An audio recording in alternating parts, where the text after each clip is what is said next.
தேனி மாவட்டத்திற்கு மிகப்பெரிய பிரச்சனை ஓ பன்னீர்செல்வமும் அவருடைய மகனும் தான் என்று தேனி மக்களவை தொகுதி காங்கிரஸ் வேட்பாளர் EVKS இளங்கோவன் தெரிவித்துள்ளார்.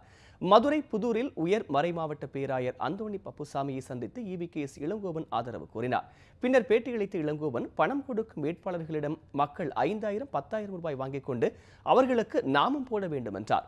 பாஜகவிற்கும் அதிமுகவிற்கும் தேர்தல் ஆணையம் ஜால்ரா போடுவதாகவும் இளங்கோவன் குற்றம் சாட்டினார்.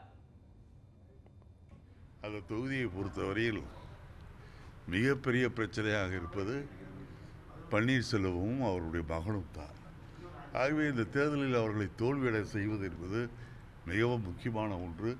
அதுதான் தேனி பாராளுமன்ற தொகுதிக்கு வளர்ச்சிக்கு அதுதான் சரியாக இருக்கும் என்பதை மக்கள் உணர்ந்திருக்கின்றார். வாக்காளர்களுக்கு 500 1000 என்று தந்தால் வாங்க வேண்டாம் என்று சொல்லி இருக்கின்றேன். மாறாக 5000 10,000 வாங்கி கொண்டு இந்த 5 வருட காலம் உங்களுக்கு அவர்கள் நாமம் போட்டார்கள்.